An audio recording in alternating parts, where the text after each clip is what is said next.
आइए रुक करते हैं शब्द बाण का।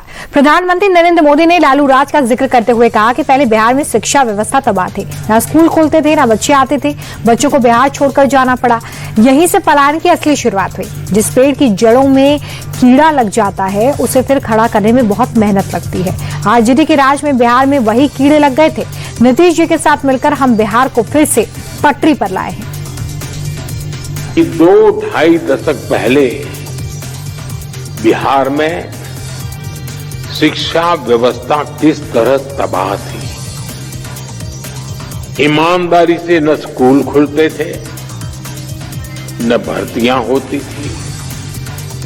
कौन माँ बाप नहीं चाहता कि उसका बच्चा यहीं पढ़े और यहीं आगे बढ़े, लेकिन मजबूरी में लाखों बच्चों को बिहार छोड़कर बनारस, दिल्ली, मुंबई जाना पड़ा। यही पलायन की असली शुरुआत थी। साथियों, जिस पेड़ की जड़ों में कीड़ा लग जाता है उसको फिर से जीवित करना बहुत बड़ा पराक्रम होता है। आरजेडी के कुशासन ने बिहार की हालत उसी पेड़ की तरह कर दी थी।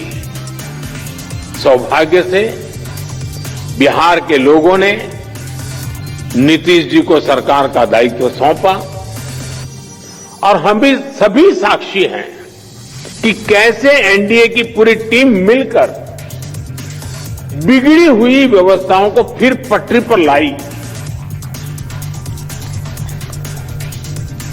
जेडीयू नेता संजय झा ने चुनाव आयोग से एक फेज में चुनाव कराने की मांग की है। संजय झा का कहना है कि जब महाराष्ट्र में सिंगल फेज में चुनाव हो सकते हैं तो बिहार में क्यों नहीं हो सकते। स्पेशल रिवीजन बिहार में हुआ, इससे बहुत क्लीन हुआ जो वोटर लिस्ट है। दूसरा, हम लोगों ने आग्रह किया है कि बिहार में एक फेज में चुनाव। बिहार में लॉ एंड ऑर्डर, नक्सल कोई इशू नहीं है।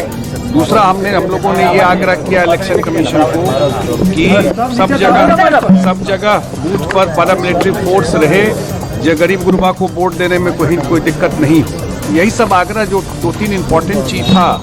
छठ के बाद बहुत सारे लोग रहते हैं तो चुनाव का डेट तय हो जाए कि जो लोग बाहर से भी जो आते हैं छठ में वो अपना वोट दे सकें। बिहार में कानून व्यवस्था दुरुस्त है, कोई नक्सलिज्म का इशू नहीं है। अगर महाराष्ट्र में एक फेज में चुनाव हो सकता है तो बिहार में एक फेज में चुनाव क्यों नहीं हो सकता। एक फेज में चुनाव होना चाहिए।